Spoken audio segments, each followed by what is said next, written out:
আমি ফয়সাল করিম মাসুদ। শরীফ ওসমান হাদি 12 ডিসেম্বর দুপুরে রাজধানীর বিজয়নগর পানির ট্যাঙ্কির সামনে গুলিবিদ্ধ হন। উন্নত চিকিৎসার জন্য তাকে 15 ডিসেম্বর এয়ার অ্যাম্বুলেন্সে সিঙ্গাপুর নেওয়া হয়। চিকিৎসাধীন অবস্থায় 19 ডিসেম্বর তার মৃত্যু হয়। শুক্রবার বিকেলে রাজধানীর শাহবাগে অবস্থান কর্মসূচি থেকে ইনকিলাব মঞ্চ ঘোষণা করে আগামী 22 কর্মদিবসের মধ্যে শহীদ শরীফ ওসমান হাদির বিচার না হলে তারা সরকার পতনের আন্দোলন শুরু করবে। এরপর ইনকিলাব মঞ্চের ঢাকা বিশ্ববিদ্যালয় শাখার মুখপাত্র ফাতিমা তাসনিম জুমা ওসমান হাদির হত্যাকাণ্ড নিয়ে গুরুত্বপূর্ণ তথ্য প্রকাশ করেন। তিনি দাবি করেন শরীফ ওসমান বিন হাদিকে শেষ করার জন্যই ফয়সালকে জামিনে বের করা হয়েছিল। শনিবার ফেসবুকে জুমা লিখেছেন, ফয়সালকে জামিনে বের করা হয়েছিল মেরে দেওয়ার জন্যই। সরকারে বসা কে এ জামিনের জন্য তদবির করেছিল, কোন জজ এ রায় দিয়েছিল, সে কার রিক্রুট করা, কোন আইনজীবী জামিন করিয়েছে, কার চ্যানেলে সে ইনকিলাবে এসেছিল। কবির নামে যাকে গ্রেফতার করা হলো সে সেন্টারে যেদিন প্রথম এ ট্রাম্প নেয় সেদিন ফয়সালের সঙ্গে ছিল। ফয়সাল ছাড়া তার কাছেও লিড থাকার হাই চান্স আছে। তবুও কেন মামলার অগ্রগতি নেই? নতুন কোনো তথ্য পাওয়া যাচ্ছে না বলা হচ্ছে। এ প্রশ্নগুলোর উত্তর অনুসন্ধানী সাংবাদিকরা জাতির সামনে উন্মুক্ত করলে অনেক জট খুলে যায়। উল্লেখ্য, ইনকিলাব মঞ্চের মুখপাত্র শরীফ ওসমান বিন হাদিকে গুলি করার ঘটনায় অভিযুক্ত ফয়সাল করিম মাসুদের পক্ষে দায়ের করা জামিন পিটিশনে যুক্ত 2 আইনজীবী বিএনপিপন্থী এমন দাবি করেছে অনলাইন প্ল্যাটফর্ম দ্য ডিসেন্ট। তাদের ফেসবুক পেজে প্রকাশিত অনুসন্ধানী পোস্টে এ তথ্য জানানো হয়।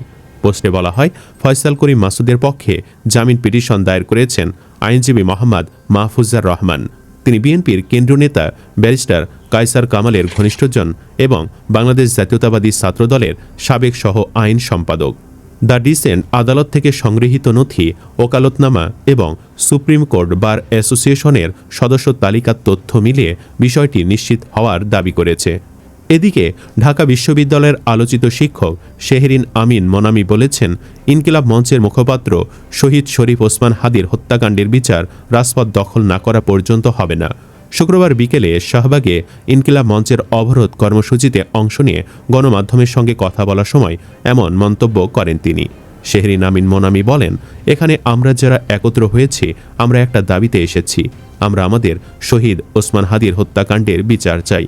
আমি মনে করি এখানে আরও মানুষ আসা দরকার, আরও বিভিন্ন বয়স ও শ্রেণী পেশার মানুষের আসা দরকার। শুধু আমরা যারা আসছি তারাই বারবার আসছি, এটা যেন না হয়। আমি চাই যে জুলাইয়ে আমরা যেমন একটা বিশাল জনসমুদ্র শাহবাগে অবস্থান করেছিলাম এরকম আসা দরকার। ঢাবির লোক প্রশাসন বিভাগের এই শিক্ষক বলেন, আমার মনে হয় না আমরা যতক্ষণ পর্যন্ত না রাস্তায় নামব, যতক্ষণ পর্যন্ত না আমরা রাজপথ দখল করব, ততক্ষণ পর্যন্ত আমার ভাইয়ের হত্যার বিচার হবে না। কারণ অনেক দেরি হয়ে গেছে, ধৈর্যের অনেক পরীক্ষা দিচ্ছি আমরা। রাষ্ট্রের উচিত না আমাদের এই পরীক্ষা নেওয়া। আর সোশ্যাল মিডিয়ায় আমরা দেখি যে অনেকে দুঃখ প্রকাশ করে। যারা বাসায় বসে দুঃখ প্রকাশ করছেন, প্লিজ আপনারা ইনকিলাব মঞ্চের সাথে আসেন, আমাদের সাথে আসেন, আমরা সবাই মিলে বিচারের দাবি করি। হাদি হত্যার বিচারের দাবিতে শুক্রবার জুমার পর বিক্ষোভ মিছিল নিয়ে শাহবাগে অবস্থান নেয় ইনকিলাব মঞ্চ, যা এক পর্যায়ে অবরোধে রূপ নেয়। বিকেলে এই কর্মসূচি সমাপ্ত ঘোষণা করেন ইনকিলাব মঞ্চের সদস্য সচিব আবদুল্লাহ আল জাবের। এর আগে বক্তব্য দেওয়ার সময় আবদুল্লাহ আল জাবের আগামী 7 জানুয়ারি খুনের সঙ্গে জড়িত সবার নামে চার্জশিট দাখিল না হলে সরকার পতনের আন্দোলনের হুঁশিয়ারি দেন। তিনি বলেন, ওসমান হাদি হত্যাকাণ্ড নিয়ে সরকারের বিভ্রান্তিকর বক্তব্য আমরা বিশ্বাস করি না। হাদিকে শেষ করা হয়েছে কারণ তিনি বাংলাদেশের স্বাধীনতা, সার্বভৌমত্ব ও ভারতীয় সাংস্কৃতিক আধিপত্যের বিরুদ্ধে স্পষ্ট অবস্থান নিয়েছিলেন।